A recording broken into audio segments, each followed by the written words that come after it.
Welcome back, happiness builders, for this series on attracting people. There is a huge stake in this series. No joke, I'm not kidding. This is very serious because we're going to completely change forever your understanding of who you can attract or not. No kidding, it's super serious. It's really going to have an impact on your life. Just watching this series. And I'm going to confuse you even more right now by telling you that the first video is going to be about redefining what you mean by attracting someone. And now you're saying, what the fuck is this series about? No fucking joke, my friends. Let's do it right now. This is very important. Look, what do you mean by attracting someone? Let's take a basic example.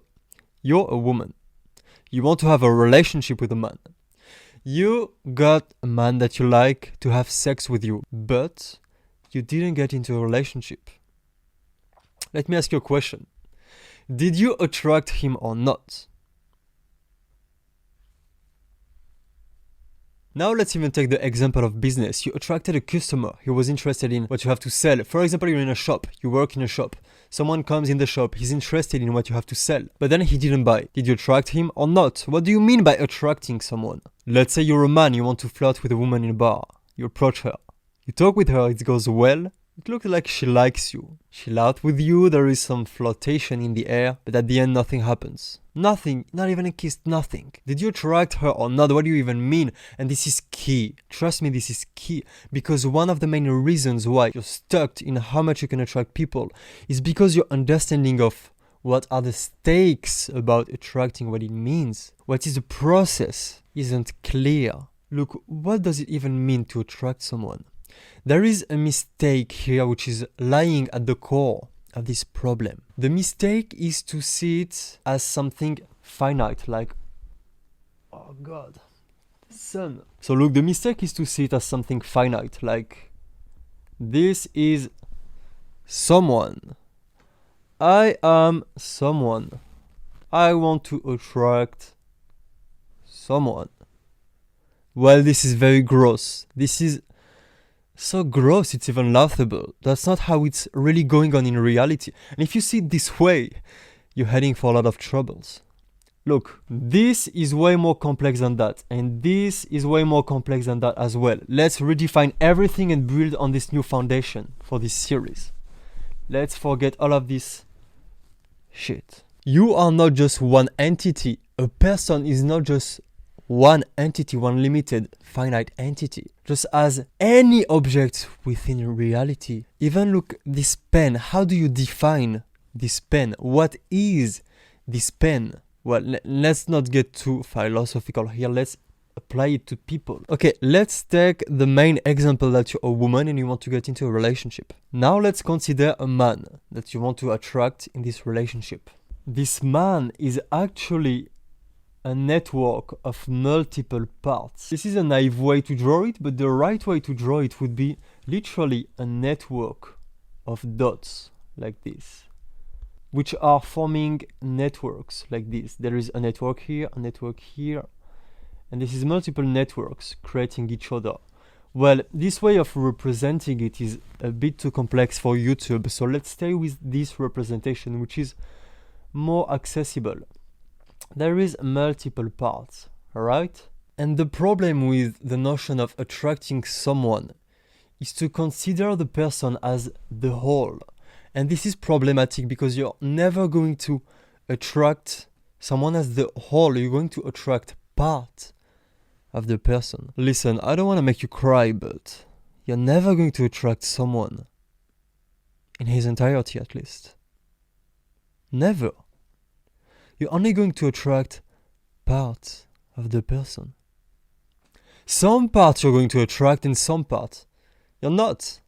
That's just how it is. Now look, maybe let's say this is the part of him which is attracted by your physics, the way you look. Maybe this is the part of him which is attracted by your personality. And even there is going to be a lot of sub parts, one which is attracted to your humor, one which is attracted to your demeanors, your behaviors, one which is attracted to the way you flirt, one which is attracted to the way you laugh, one which is attracted to the type of eye contact that you have. And the same for the physics. He's going to attract it to maybe some parts of your face more than others, some parts of your body more than others, or maybe even your fashion, these type of things. One part is going to be attracted to, for the men that are the most demanding, they are going to be attracted as well to maybe your ambition, maybe your patience, maybe what you're doing with your life. Another is going to be attracted maybe to your psychology in the broadest sense. Well, you get the point. Listen,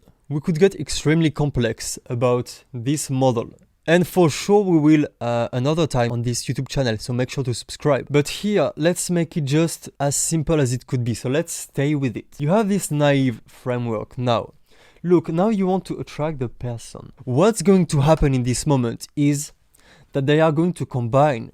It's as if those different parts are going to combine themselves, have a talk, and decide what physical realities can be in alignment with what those different parts are attracted to. Well, basic example that women face. Maybe he'll be attracted to, okay, there is different level. Let's take one good level. He's attracted to your physics. Okay, let's say that's all, just by your physics.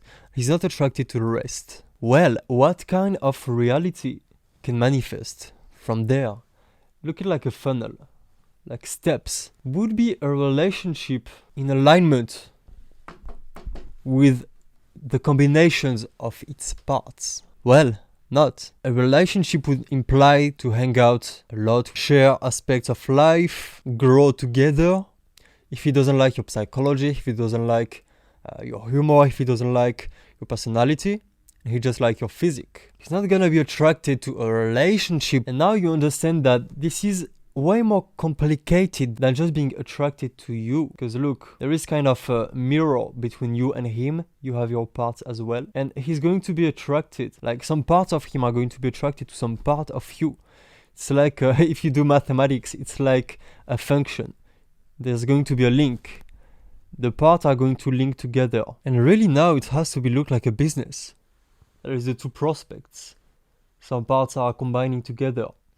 And it leads to a shared reality of possible sets of experiences. A relationship would be a set of experiences which are going to co-manifest in the reality together, which you are going to share. So let's maybe draw it here. The sets of the co-experiences which can manifest in your shared realities.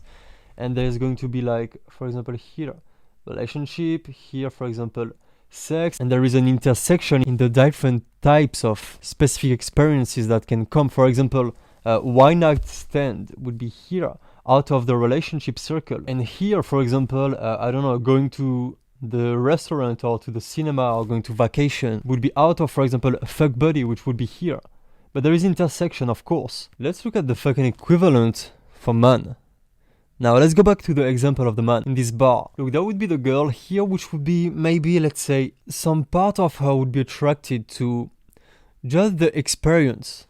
So it would be here, the shared experience of, let's say, just, maybe we can call that flirting, like just playing, laughing together with a bit of sexual tension in the air, maybe being a bit physical, just having those feelings of mutual shared interest. So it would be here, but for example, in having a date, seeing you again, exchanging numbers, and going for a drink or a dinner or whatever. Not enough parts of her are attracted to parts of you to want to have this shared experience. Now you can see that attracting someone is always way more complex than just attracting someone or not. You're always attracting parts of the person. And so you're going to generate types of shared experience together, which are most of the time going to be a funnel because they are going to encompass each other. For example, just having an interaction comes before flirting, which comes before kissing, which comes before or sometimes at the same moment, but most of the time before having sex, which comes before seeing each other for a couple of times, which comes before a couple, which comes before marriage. So there is going to be steps. And so you're going to attract those different parts. And there is the same in business. Let's say you got someone attracted to your product enough to check the page of the product on internet, to go on the website, to look at your social medias, to maybe come in your shop and check it out. But he doesn't buy, or maybe he buys but he doesn't buy more products, or maybe he doesn't subscribe to some of your membership products. And so now lies the two mistakes that most people make. First of all is being like, I want this. Okay, for example, you're a man and you want the number of a woman. You want to have a date, you want to have sex, you want a relationship, whatever, and you don't get to that point. The first mistake is seeing it like a dichotomy, like white or black. Like either I didn't attract, either I attracted. No, maybe you attracted that person, but not to the point that you think. And we're going to go even further in the next episodes of this series. For example, if you've seen my dating course for men, which is a lot about approaching a woman, you will see that even, for example, it happens a lot that you will approach a woman and she will reject you or even maybe ignore you, and actually she was attracted. There is many situations within which this happens. And the mistake would be like, well, she wasn't attracted. Yes, she was. But there is reasons why you will not get to what you want, to what you expect. And not getting the steps that you want. For example, if you're a woman and you don't succeed to get any man into a stable relationship, but you have men which are still interested in having sex with you, for example, and then your self-confidence drops.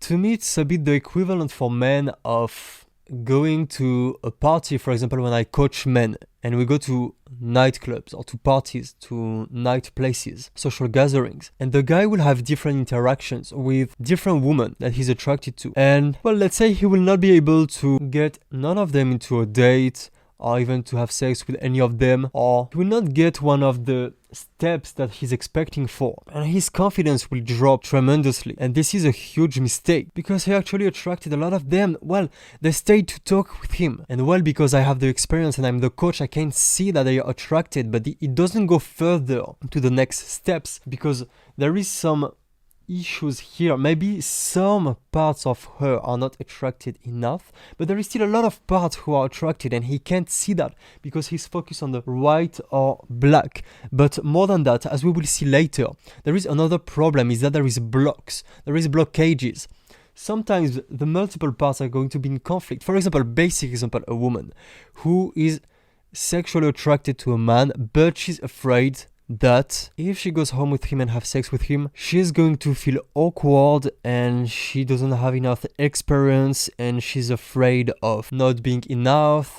She's afraid of the guy changing his mind, like, oh, finally, I'm not that attracted to her now that I'm in this situation. There can be 100 reasons. And so even if she wants to, there is blocks. So this go back to this white or black, or maybe there is a problem with her friends, with her group. For example, it happens a lot in different countries. For example, if you go into Eastern Europe, it will happen a lot. There is so much slut shaming that there will be a lot of blocks in this side, but still she's attracted. Maybe sometimes if you're selling a product, maybe someone is going to be very interested, but he doesn't have the money right now. Maybe he's afraid to not be able to follow through the coaching. For example, I had that a lot, men who are going to other coaches because they think, well, they have to step up before, they have to become better before they come for this kind of coaching.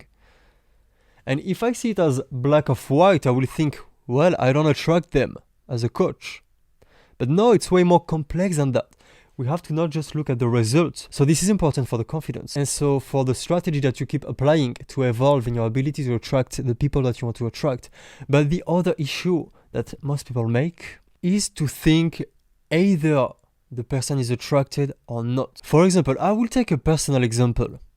It happens so many times to me that, and well, I actually think that if you're a woman watching this is a golden advice. I will take an example of, well, the only girl who succeeded to get me into a relationship, like in a serious relationship, since I started being actually not interested in a relationship. She was one of the only girls who didn't do this mistake, which is to be like, either I attract him, either not. Like, look, a lot of women, the strategy they will follow is like, for example, they will have sex with a man. And then the man doesn't want more. He wants only to get into, he doesn't want a relationship. He doesn't want more. And then they will be like, okay, I don't attract him as a relationship partner. The equivalent for a man would be to talk with a girl and she doesn't reciprocate a lot of interest. And then he comes from the perspective that, well, she's not attracted. That's it. It's not going to go further. And a lot of the times he will notice that if he keeps going, he will end up having any kind of a relationship with her. It will happen. And for the first example, the man will not want a relationship, a serious relationship. But actually, let's go back to the example of what happened to me. I had this girl that we went into a very kind of sexual relationship together. We were seeing each other as mainly sexual, but look, so it was the part of me that was attracted was sexuality. Moreover, I'm not searching for relationship, remember. At this point, I was not. And then we kept seeing each other. And she was like, well, she actually was very confident. She has a lot of confidence about herself. She had no limiting belief about any of the things. And so she was kind of following through the process. So we just kept seeing each other and having this sexual relationship at first. But the thing is, as we went through this and having those moments where we meet, so I'm going to draw it here. Going from one to the other, we see each other again and again, so we go through the process. The more I got exposed to her, the more like some parts of me started to discover parts of her and started to get attached and starting to feel attracted to a different kind of experience. She made me discover a new kind of experience. And at the end, well, because new parts of me were attracted to different things, I started to get interested into a relationship, and we actually got into a relationship, even though at first I was not into that. That would happen a lot on the other side, for example, for men. Let's say it happens a lot, like you're a man and you want to have a one-night stand with a girl. When you get very good at that, what will happen all the time is that literally all the girls are going to say, I'm not this type of girl. They're all going, like 90% of them are going at some point to say, well, I'm not this type of girl. I don't do one-night stands. Not enough parts of her are attracted to this experience. Or maybe it's because there is blocks. We will talk about this in another videos. And if there is blocks and you keep going, maybe it's going to be unlocked with the interaction. Or maybe just what will happen is that new parts of her are going to kind of awake to you, are going to start to feel attracted to you. Maybe she will start to trust you, to feel more intimacy that she had at first. She will start to basically be attracted to more parts of you. And then by the end of the interaction, like the end of the night, she'll be like, well, actually, I never did it. Or maybe she did, but sometimes I never did it. But, well, right now, I feel that for the first time, enough parts of me are attracted to this experience. And so now she will go home with you and you will have a one-night stand. And it will actually be consented, mutual desire for that. Whereas in the beginning, she didn't want. So this is a bit of the same dynamic happenings, where this is a big mistake to be like, okay, the person is not attracted to this experience with me and that's it. No, it's not black or white. It's not a dichotomy. It's not like this person is a whole, a circle. There is parts inside. And the more it goes, it's like a drawing which has no color, and the more time passes by, the more color happens in it. And the more you will go through the process of sharing more and more experiences. Now, if I could add a last tip for people watching this video, you might argue for this strategy that, well, let's say I'm a woman. Let's say you're a woman and you're having you had these experiences where you become sex friend or fuck buddy with different men. And at the end of the day, like, you never get into the relationship you want. And so you might start to, I think it's what happened. That's what has been happening a lot of the time in my experiences with women. Is that because of that, women can tend to become a bit manipulative. It's basically just a pickup strategy. It's like men doing pickup techniques, but from the side of women. It's like, okay, this is happening all the time. So now I'm going to be like, no, I don't have sex unless you're down for a relationship. So they start to do that as a coping strategy. And I see a lot of girl coaches teaching this strategy.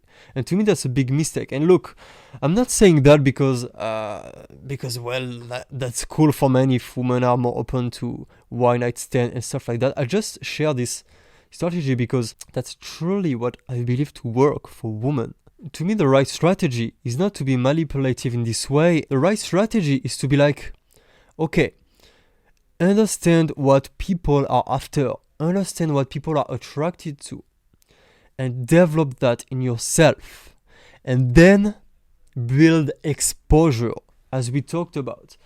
look, if you actually were interesting, if you actually had what men would be searching for a relationship, then you wouldn't need those strategies. You would just need to be like building exposure. And literally what I've seen in my experience is that the most attractive girls are the less resistant to sex, are the more open about it. And when I talk with them about this phenomenon, they all say the same thing. They say, well, it's because in my experience, every time I have sex with a man, he wants a relationship with me. Well, because they are attractive. They have what men are searching for. It's the same for men who become bitter toward women. Like, oh, women are all slut. Women want guys who are in this way. Women want this type of experience, and they become bitter at women. No, man, like, just develop what is attractive to women, and then they will give you what you want. That will be reciprocal. That's how it is. So at the end of the day, it's not about manipulating. It's more about building in yourself what people are attracted to, what their part are attracted to. And we're going to talk about that in the next video. So subscribe and watch the next video of this series. And it will be more about building that and then building exposure. Now there is going to be a lot of nuances, like for example, adapting to people. Like, okay, listen, if you're a woman, for example, and you're very open about sexuality, maybe you're going to repulse some men who are insecure about themselves because they are going to think, well, this girl is very open about sexuality, and he's going to become insecure about that. He's going to feel afraid and judge you, for example, be like, this girl is a slut, and he's not going to be seeing you as a relationship partner. That happens a lot, and that's basically where slut shaming comes from. And with this type of man, a different kind of behavior would be appropriate. But with other kind of man, another type of behavior would be appropriate. In the same way that if you're a man, you have to adapt to the woman you're talking to. That's going to be different. You have to be multiple facets to your personality, to your behaviors, to the kind of paths you're capable of taking to get into a relationship, for example. For example, the relationship I had, it was a certain path to get to the relationship, which started very purely sexual and then built into the biggest love relationship I had in my entire life. Maybe sometimes you have to take a different path to get to the relationship. It will adapt to the person, but you need to have that flexibility. And it goes the same way for everybody. Same in business. There is this thing called funnels, where you will adapt different funnels, different entries to your highest level product, your highly priced product, but by different paths. It's different funnels. And for different customers, you will get them through different funnels. So first, build what people are searching for, and then build exposure. Expose yourself more to that person so that they discover that you have that inside yourself. Well, we're going to talk about that in the next video, so subscribe. And well, that's it for this episode. I've been talking a lot. Sometimes even myself, I get bored of myself talking. So, well, let's stop talking for this episode. That's it. See you in the next episode next week. Subscribe and see you next week. That's it.